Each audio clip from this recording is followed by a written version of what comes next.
परिचय। वैभव और उसके माता पिता कसौली में छुट्टी मनाकर 2 दिनों बाद अपने घर वापस आ रहे हैं। रास्ते में वो पानी की बोतल खरीदने के लिए किराने की एक दुकान पर रुके। वैभव कार में ही रुक गया।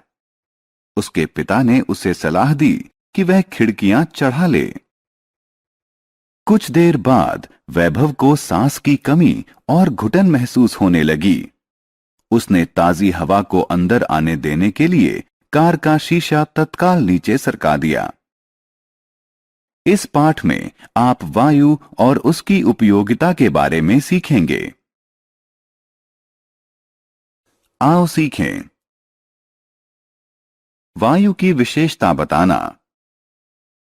सभी सजीव प्राणियों के लिए वायु का महत्व बताना। वायु के उपयोग को बताना।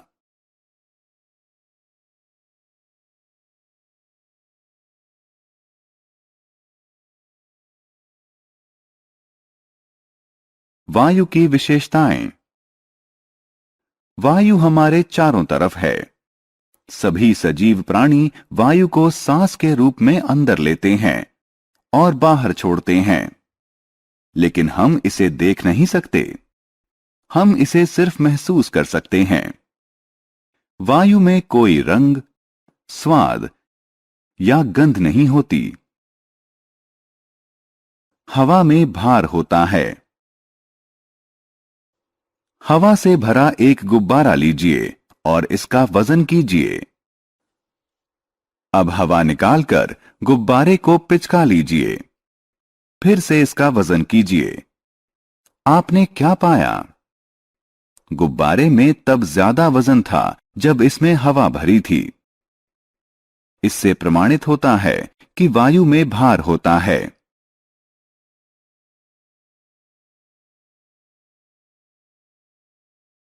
वायु स्थान घेरती है।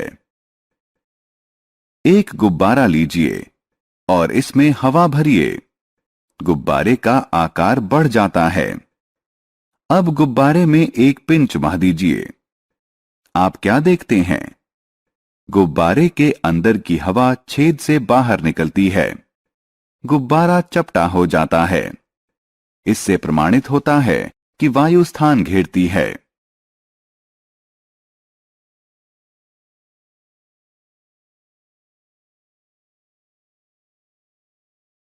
वायु का महत्व। वायु मनुष्यों को ऑक्सीजन प्रदान करती है, जो जीवन को आधार देती है। पादप अपना भोजन बनाने के लिए वायु से कार्बन डाइऑक्साइड लेते हैं। जंतु के अस्तित्व के लिए ऑक्सीजन जरूरी है। वायु का उपयोग। चलती हुई वायु को हवा कहते हैं। हवा बादल को गति देती है, जिससे वर्षा होती है। हवा नाव और ग्लाइडरों को चलाने में सहायता करती है। हवा की शक्ति का प्रयोग विद्युत उत्पादन में किया जाता है। हवा की शक्ति का प्रयोग जल भरण में भी किया जाता है। हमने क्या चर्चा की? वायु में कोई रंग, स्वाद या गंध नहीं होती। वायु में भार होता है और यह स्थान घेरती है। वायु सभी प्राणियों के अस्तित्व के लिए जरूरी है।